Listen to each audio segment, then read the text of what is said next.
आज हम बात करेंगे इंटरनेशनल वुमेन्स डे, अंतर्राष्ट्रीय महिला दिवस।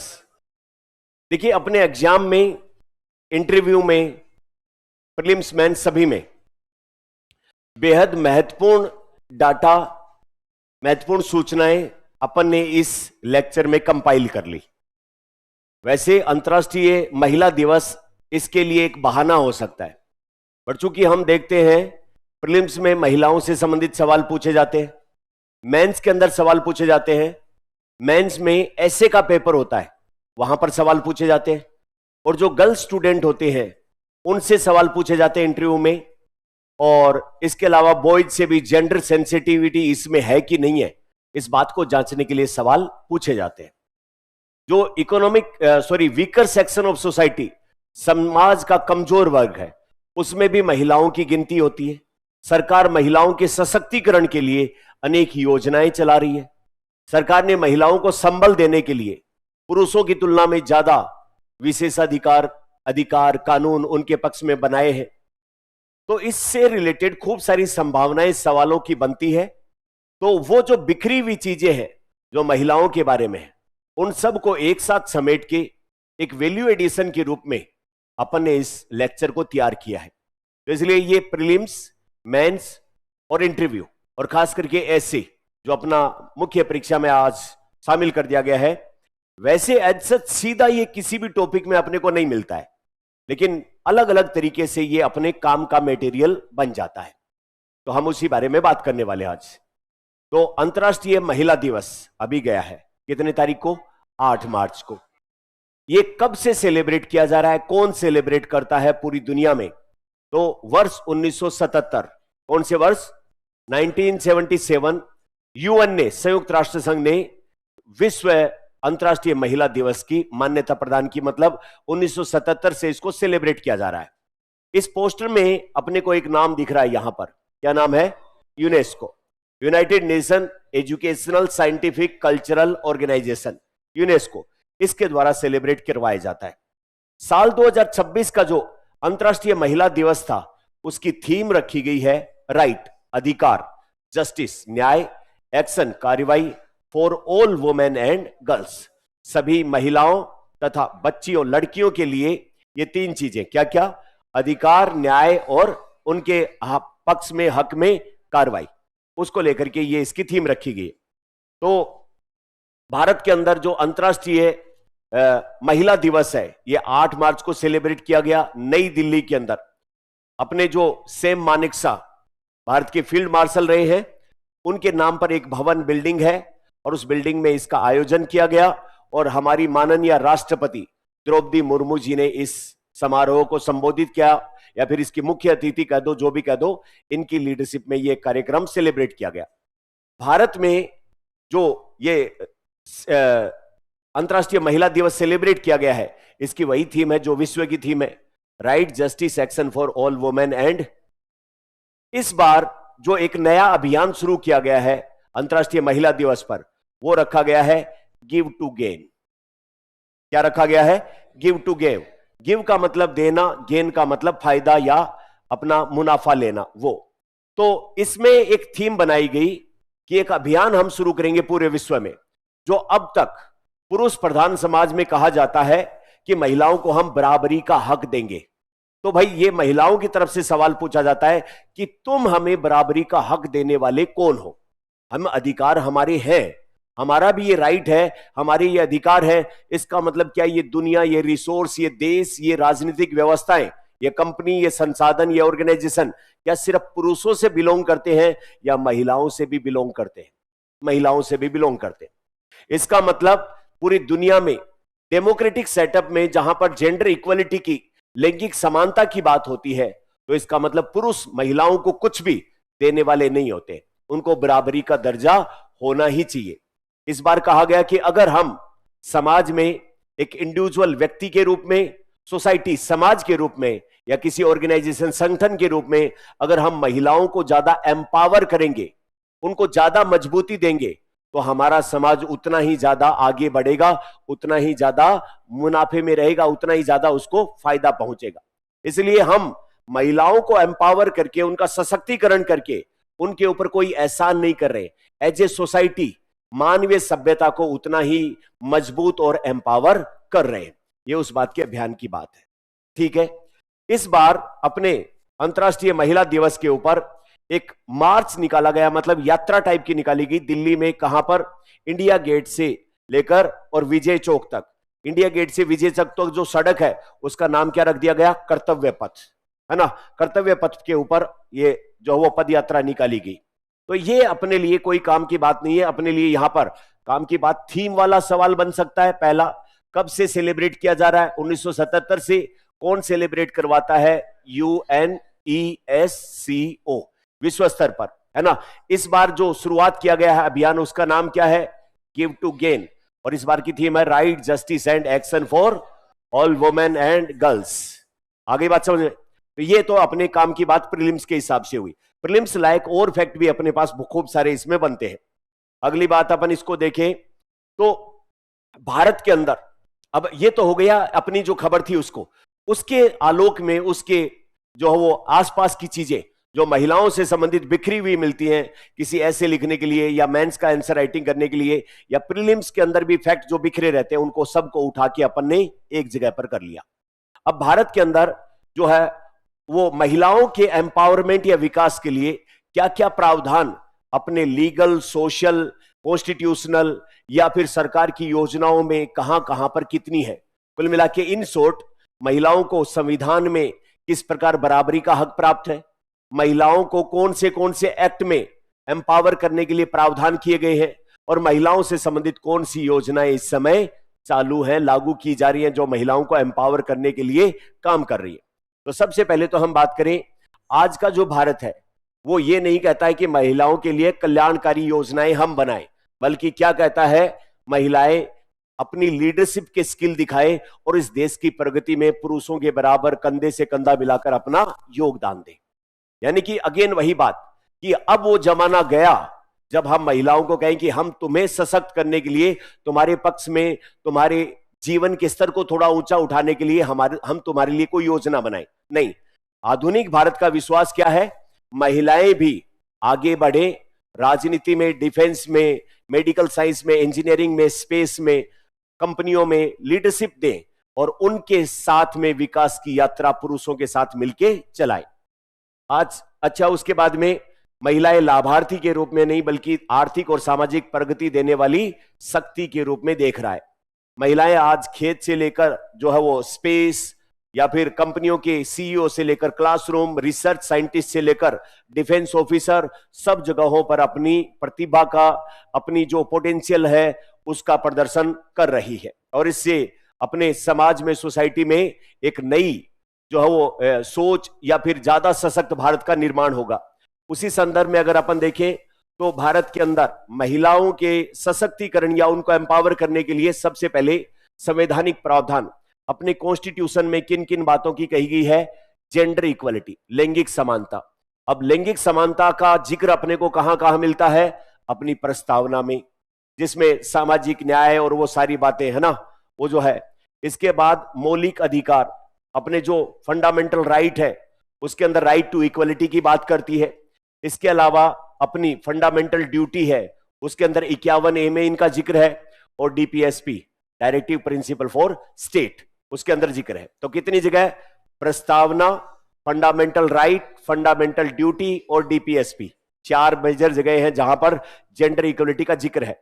अच्छा, उसके बाद अपन देखें तो अपन फंडामेंटल जो राइट है उसमें आर्टिकल नंबर 15, अनुच्छेद नंबर 15 क्या बोलता है? धर्म, मूल वंश, जाति या फिर जन्म स्थान आदि के आधार पर कोई भी भेदभाव नहीं, और महिला या अन्य वंचित समूहों के लिए राज्य विभेदनकारी नीतियों का निर्माण या उनको डिस्क्रिमिनेटरी एम्पावर करने के लिए कोई भी प्रावधान बना सकता है, आरक्षण से संबंधित बातें कर सकता है। आर्टिकल नंबर 16, वही आरक्षण जो सरकारी नौकरियों में विभिन्न वर्गों के लिए है, तो महिलाओं के लिए सीटें आरक्षित रखने की समानता की गारंटी।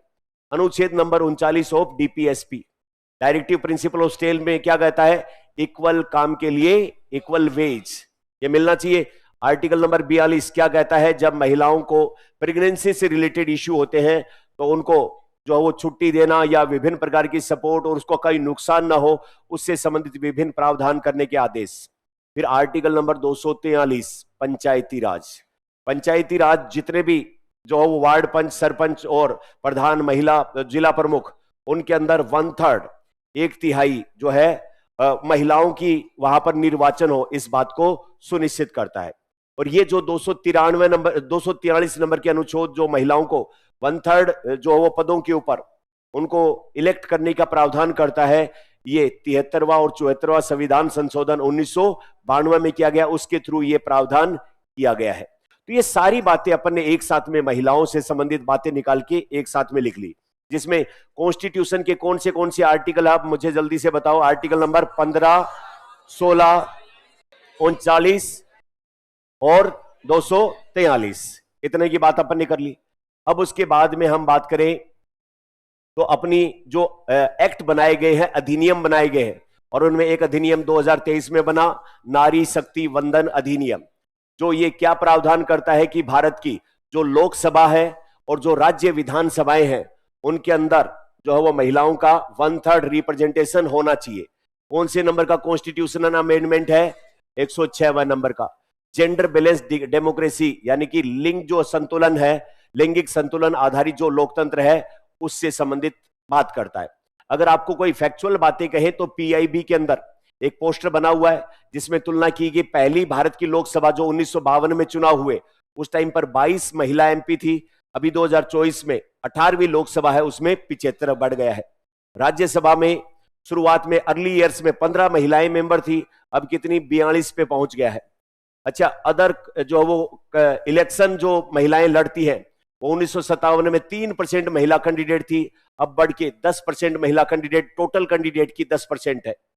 इसी प्रकार कॉन्स्टिट्यूशनल माइलस्टोन, स्ट्रक्चरल इंक्रीज, 106वां संविधान संशोधन जो ये नारी शक्ति वंदन अधिनियम वाला है, और transformational scale, grass root democracy, जो छोटे मोटे लेवल पर महिलाएं आज प्रतिनिधित्व दे रही है, वो पंचायती राज और उन सब में 14.5 लाख महिलाएं इलेक्टेड रिप्रेजेंटेटिव है, वार्ड पंच से लेकर के ऊपर तक पूरे भारत में देखोगे तो टोटल 46% पंचायती राज के अंदर महिलाओं का रिप्रेजेंटेशन है। तो ये डाटा अगर आपको कहीं इंटरव्यू वगैरह में देना हो, अपनी बात को कहने के लिए मजबूती देनी हो, तो इन डाटा का खास करके राज्यसभा, लोकसभा या एक डाटा पंचायती राज वाला अपन याद कर सकते हैं, है ना। कहीं ऐसे वगैरह लिखे तो अपने काम की बात है। उसके बाद में जो अपने बात की कॉन्स्टिट्यूशन की, फिर अपने जो है वो अधिनियम की, फिर उसके बाद में बात करते हैं इकोनॉमी वाले सेक्टर में। तो जेंडर रिस्पॉन्सिव पब्लिक इन्वेस्टमेंट, जो अपना इस बार का बजट आया 2026 वित्त वर्ष में बजट जो पारित किया गया, उसमें अब तक का सर्वाधिक बजट जो महिलाओं के लिए या जेंडर इक्वलिटी के लिए या महिलाओं के सशक्तिकरण के लिए जो उसमें पारित किया गया है, वो है कुल बजट का कितना प्रतिशत हिस्सा? 9.37% हिस्सा जेंडर इक्वलिटी को बढ़ावा देने के लिए। अभी जो स्कीम चल रही है सरकार की तरफ से, उनमें दीनदयाल अंत्योदय योजना, कौन सा? रूरल लाइवलीहुड मिशन या राष्ट्रीय ग्रामीण आजीविका मिशन, उसके अंदर जो है वो 10.05 करोड़ ग्रामीण परिवारों में 90.90 लाख स्वयं सहायता समूह में संगठित, तो महिलाओं का इसमें पार्टिसिपेशन अच्छा खासा है।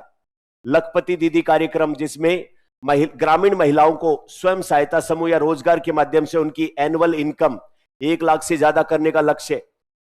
6 करोड़, 3 करोड़ का अभी पिछले दिनों आंकड़ा छुआ और 6 करोड़ का लक्ष्य रखा गया है। तो 6 करोड़ लखपति दीदी। लखपति दीदी कौन सी दीदी होती है? जिनकी 1 साल की इनकम 1 लाख रुपए से ज्यादा है। तो भारत में कितनी दीदी हो जाएंगी? 6 करोड़ का टारगेट अपन ने रखा है आने वाले टाइम में। एक जो महिलाएं खेतीहर है, जो खेतों में काम करती हैं, आजकल हम देखते हैं कि टेक्नोलॉजी का उपयोग खेतों में बढ़ रहा है और उसमें ड्रोन टेक्नोलॉजी अच्छी खासी है। खास करके ऊपर से पेस्टिसाइड वगैरह का स्प्रे करना हो और करना हो, या फिर बीजों का ऊपर से ड्रॉप करना हो, तो उसमें ड्रोन, अब ड्रोन को ऑपरेट करने के लिए स्किल की जरूरत है। तो उसके लिए महिलाएं ड्रोन ऑपरेट करें, ड्रोन की सहायता से अपनी खेती का एडवांसमेंट या फिर उसकी सहायता से उनकी इनकम बढ़े। तो इसलिए नमो ड्रोन दीदी योजना 15,000 स्वयं सहायता समूह है और उनमें से 80% सब्सिडी के साथ कृषि ड्रोन प्रदान करने का मतलब, महिलाएं जो है वो एक एसएचजी, ग्रामीण महिलाएं सब मिलकर स्वयं की सहायता करने वाला समूह बनाएं और उसके अंदर जो है वो ड्रोन खरीदें और उस ड्रोन की जो लागत आएगी उसका कितना प्रतिशत सब्सिडी? 80% सब्सिडी। कितने ऐसे ड्रोन बांटे जाएंगे? 15,000 स्वयं सहायता समूहों को। वित्तीय समायोजन, समावेशन मतलब फाइनेंशियल इंटीग्रेशन, महिलाओं की पहुंच, जो संगठित वित्तीय बाजार है उस तक पहुंच सुनिश्चित करना, मतलब उनके बैंक में खाते, उनको इंश्योरेंस सुविधा या फिर उनको अन्य किसी भी प्रकार की डिजिटल लेन देन से संबंधित जो सुविधाएं हैं उनको प्रदान करने के लिए प्रधानमंत्री मुद्रा योजना शुरू की गई और उसकी 68% लाभार्थी कौन है? महिलाएं हैं। उसके बाद में जनधन खातों में भी सबसे ज्यादा महिलाओं का योगदान। स्टैंड अप इंडिया में गवर्नमेंट ई मार्केट प्लेस के अंदर जो है वो एक अलग से पोर्टल बनाया गया जिसका नाम है वुमनिया। वुमनिया मतलब महिलाएं जो गांव के अंदर अपने स्वयं सहायता समूहों से हैंडीक्राफ्ट या विभिन्न प्रकार के जो सामान बनाते हैं उस सामान को प्रायोरिटी के साथ में सरकारी ऑफिस में खरीद की जाएगी। इसके तहत महिला उद्यमियों और स्वयं सहायता समूह से सीधी सरकार को कागज चाहिए, कोई कपड़े चाहिए या कोई अन्य हैंडीक्राफ्ट पेन पेंसिल कुछ बनाती है तो वो सीधा सरकार को बेच सकती है। उसके लिए जो पोर्टल है महिलाओं के लिए उसका क्या नाम है? वुमनिया पोर्टल है। इसके अलावा जो महिलाओं के स्किल और उनके अंदर इनोवेशन की जो है वो अप्रोच को बढ़ाने के लिए प्रधानमंत्री कौशल विकास योजना, स्टार्टअप, एक नव्या प्रोग्राम है जिसके अंदर वो जिले जिनका विकास तुलनात्मक रूप से पिछड़ा हुआ है और उनको टारगेट करके आगे ज्यादा फोकस करके उनको विकसित बनाने पर जोर दिया जाता है। ऐसे जिलों को क्या कहा गया है? आकांक्षी जिले। इन आकांक्षी जिलों में जो लड़कियां हैं वो जो अभी एडोलिसेंस की अवस्थाएं प्राप्त कर रही है, किशोरियां हैं, उनको विभिन्न प्रकार के जो व्यावसायिक प्रशिक्षण देने के लिए परियोजना चल रही है जिसका नाम है नव्या। हायर एजुकेशन में लड़कों की तुलना में लड़कियों की संख्या बढ़ चुकी है। खास करके जो यूजीसी यूनिवर्सिटी ग्रांट कमीशन उसके द्वारा जो पीएचडी यानी कि जो उसके अंदर रिसर्च के लिए स्कॉलरशिप देने का जो प्रोग्राम है नेट और जीआरएफ जूनियर रिसर्च फेलोशिप, उसमें एक नंबर देखने लायक इंटरेस्टिंग है और वो क्या है कि 53% से ज्यादा हिस्सेदारी किसकी है? महिलाओं की है। अब इसमें भी जो साइंस, टेक्नोलॉजी, इंजीनियरिंग और मैथमेटिक्स है उसके अंदर महिलाओं का पार्टिसिपेशन और ज्यादा बढ़ रहा है। ये और 53% जीआरएफ लेने वाली महिलाएं हैं। प्रधानमंत्री मातृ वंदना योजना के तहत 20,060 करोड़ से अधिक की राशि जो वो महिलाओं के खातों में ट्रांसफर की गई है। तो कुल मिला के सरकार की तरफ से जो चल रही योजनाएं हैं उन योजनाओं में जो महिलाओं को एम्पावर करने के लिए विभिन्न प्रकार की स्कीम्स के कुछ नाम अपन ने देखे, जिसमें लखपति दीदी योजना, नमो ड्रोन वाला योजना या नव्या योजना या फिर मुद्रा में इंटीग्रेशन या स्वयं सहायता समूह है या फिर दीनदयाल ग्रामीण रोजगार योजना, वो सारी चीजें हैं। अब इसमें से एक महत्वपूर्ण बात है कि महिलाओं का पार्टिसिपेशन जो है वो आर्मी और अन्य सशस्त्र बलों में भी बढ़ता चला जा रहा है। अब यहां पर एक प्रीलिम्स लायक सवाल बन जाता है, क्योंकि कई बार महिलाएं पहली नौसेना लड़ाकू पायलट या फिर पहली महिला जिसने एक पूरे विश्व का चक्कर लगाया या फिर पहली महिला जो एक उच्च चिकित्सा अधिकारी के रूप में स्थापित हुई या उसका पहली बार ऐसा कुछ हुआ, तो ऐसा सवाल बन जाता है। बहुत जो वो कॉमन सवाल पूछने की टेंडेंसी आरपीएससी की, तो वो सारी महिलाएं जो हाल ही में सशस्त्र बलों से संबंधित या उसके आसपास की किसी घटनाओं में पहली बार जिन्होंने यह मुकाम हासिल किया है, उन सबको अपन ने एक साथ में ले लिया। भारत में जो सशस्त्र बल है, पुलिस और ये जो सारे, उनमें महिला अधिकारियों की संख्या कितनी पहुंच चुकी है? 11,000। 2025 के बीच तक के डाटा, जून तक के देखें तो जो संयुक्त राष्ट्र संघ के शांति मिशन होते हैं जिसमें दूसरे देशों में यूएन की सेना, जिसमें अलग अलग देशों की सेना जाती है, उसमें कितनी महिला भारतीय अधिकारी इस समय 154 अपनी सेवाएं दे रही है।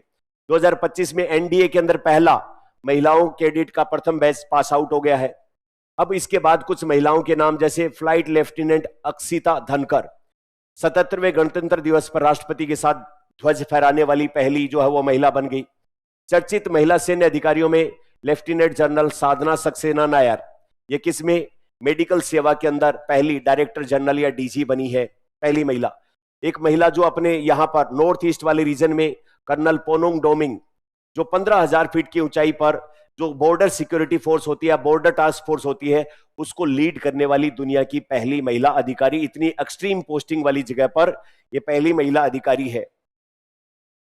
उसके बाद में स्क्वाड्रन लीडर भावना कंठ, जो युद्ध अभियानों में, अभी तक महिलाओं को पायलट के रूप में तो मान्यता मिलती थी, लेकिन युद्ध के अंदर जाके बॉम्ब गिरा सके या एक पायलट के रूप में काम कर सके, वो पहली कौन है? स्क्वाड्रन लीडर भावना कंठ। गणतंत्र दिवस परेड पर भाग लेने वाली पहली लड़ाकू महिला पायलट भी यही है। कैप्टन हंसजा शर्मा, भारतीय सेना में रुद्र हेलीकॉप्टर की पहली महिला पायलट। सब लेफ्टिनेंट आस्था पूनिया, नौसेना नेवी के अंदर पहली लड़ाकू महिला पायलट। स्क्वाड्रन लीडर अवनी चतुर्वेदी, वायुसेना की, ये नौसेना की है और ये वायुसेना की पहली महिला पायलट। स्क्वाड्रन लीडर शिवांगी सिंह, भारत की पहली राफेल को उड़ाने वाली pilot. Wing commander Anjali Singh, विदेशी मिशन पर तैनात होने वाली पहली भारतीय महिला सैन्य राजनयिक, यानी कि डिप्लोमेट के रूप में, सेना की तरफ से डिप्लोमेसी के रूप में जाने वाली। अच्छा, लेफ्टिनेंट कमांडर दिलना और लेफ्टिनेंट कमांडर रूपा ए, ये अभी पिछले दिनों एक नाविक सागर परिक्रमा एक अभियान था जो दूसरी बार चला, और उसमें INSV तारिणी जहाज का नाम और उस पर सवार होकर कितनी समुद्री मील की यात्रा करके आई है? 25,600, पूरी दुनिया का चक्कर लगाकर आई है। क्या क्या नाम है? लेफ्टिनेंट कमांडर दिलना के और लेफ्टिनेंट कमांडर रूपा ए, है ना। मेजर स्वाति शांता कुमार, संयुक्त राष्ट्र संघ की महासचिव का जेंडर अवार्ड इस बार इनको 2025 वाला जेंडर कैटेगरी में मिला। और major Radhika Sen, military gender advocate of the year 2023। तो ये क्या होता है कि इसमें सवाल बनते हैं मैच द फॉलोइंग में, ये कौन सा, ये कौन सा। तो एक अच्छा सवाल यहां से बनता है, एक ठीक ठाक सवाल बनाने की गुंजाइश यहां से बनती है प्रीलिम्स में। अब सवाल सोल्व करो आप।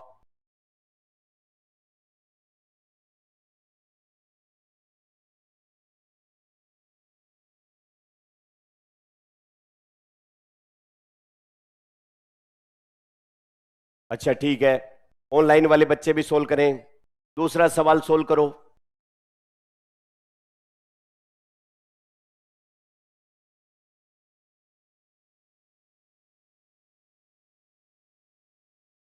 अच्छा, अगला एक और सवाल सोल्व करो, मैच द फॉलोइंग।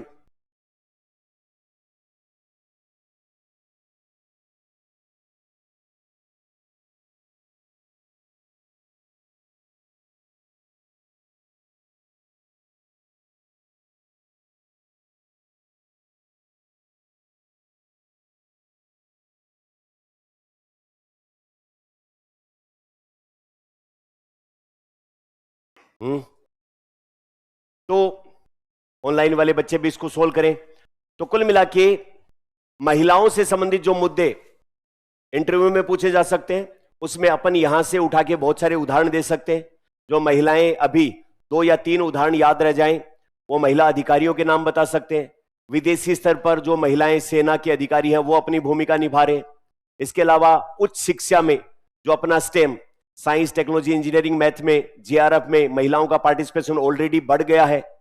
या फिर महिलाएं जो हैं वो आज सरकार के द्वारा जा रही स्कीम्स के थ्रू एक क्वालिटेटिव चेंज इन सोसाइटी में लेकर आ रही है।